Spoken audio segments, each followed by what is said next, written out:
Hello and welcome to another wilderness tamed gardening video, and in this one we're planting some deep water and emergent plants into a recently done wildlife pond, which was featured in I think this week's video. So this video will be going out next week. Wow, get your head around that. It's like a Terminator timeline. So the pond has filled incredibly quickly with the recent 3 or 4 days of absolute deluge that we've had. So it's a prime time to get in some of those deep water plants, and some of them are marginals as well, and sort of good ground cover for disguising the edge of the pond.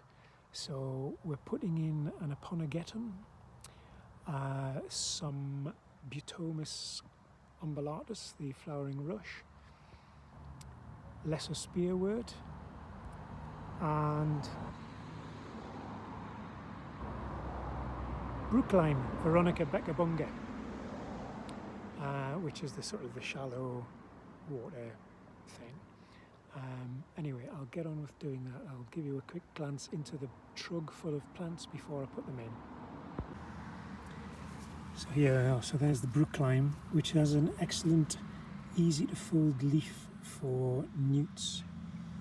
A nice soft leaf, and that will grow quite deep into the water, but also emerge out. And not that there's any left, but they get little tiny bright blue flowers on them. Deeper in, we've got more Brookline.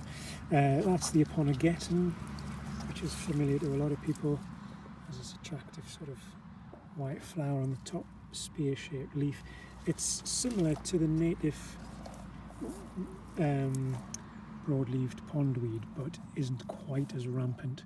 And I think for the size of the pond, the broad-leafed pondweed would possibly be a little bit overpowering. Here are some of the,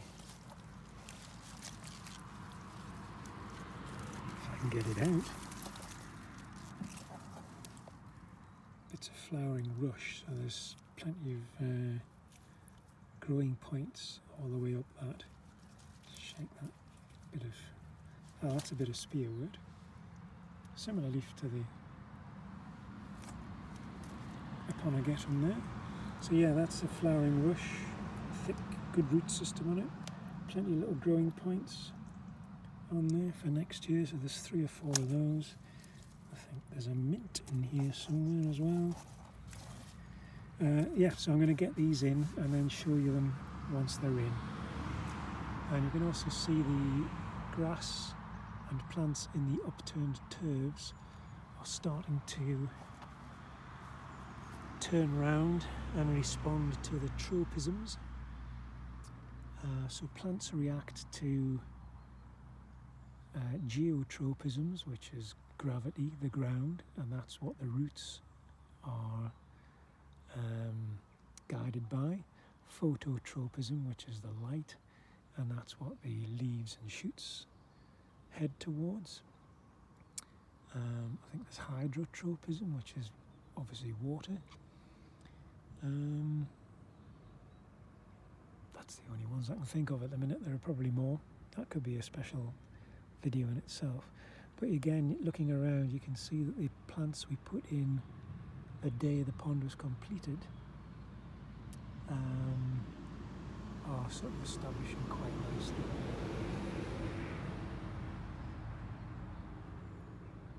So their root systems should be working away into the soil to give them a bit of a head start against the grass. And there's clover in there, and creeping buttercup, various other bits and bobs. But yeah, let's get this stuff planted. So that's the planting done. Obviously I've had to wade in there with my Wellingtons on, and it's stirred up the mud a bit. But the idea with letting it fill naturally with rainwater is that it allows the soil particles time to saturate naturally. And so like the soils in the field, they get up to what they call field capacity, where they can literally take in no more water, which in a field or meadow situation is when you get flooding. So in the pond situation, as I say, the soil particles just expand and take in as much water as they physically can, and to the point that they become fully saturated and sink and settle and form a nice substrate into which the plants can root, and invertebrates and amphibians can start to rummage around in there and stuff. So I'll just flip the camera and show you what we've got. So there it is, you can see right in the middle of there's the 1, 2, 3, I think there's a fourth Aponogeton,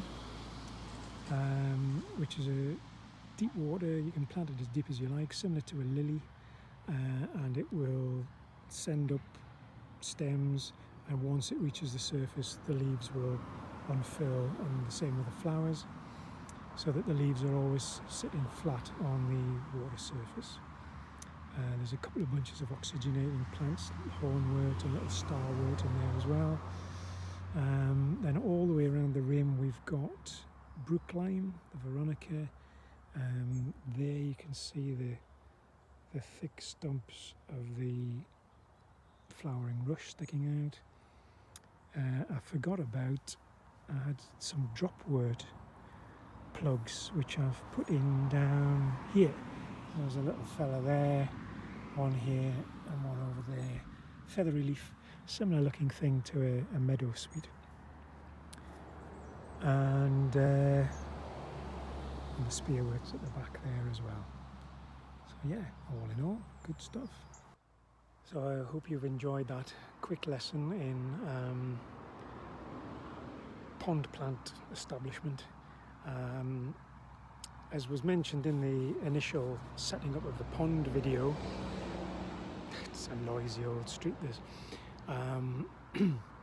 the idea is you let nature fill the pond.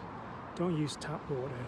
If you can divert rainwater from rooftops, gutters, sheds, greenhouses, garages, then great, that'll accelerate the filling process. But as you've seen, rain has done this in the space of like 10 days or something. The first few days after doing the pond, it was bone dry, and the customer here had to come out and water the plants that were put in around the rim of the pond. But since then we've had a lot of rain over the last week, and yesterday particularly was torrential, so it's worked wonders. And there's still a good few centimetres of depth left to go, but we'll let that happen over the winter, come back in the spring, see what it looks like. Thank you for watching. Please subscribe, hit the like button, ding the donger. Happy gardening. See you in the next one.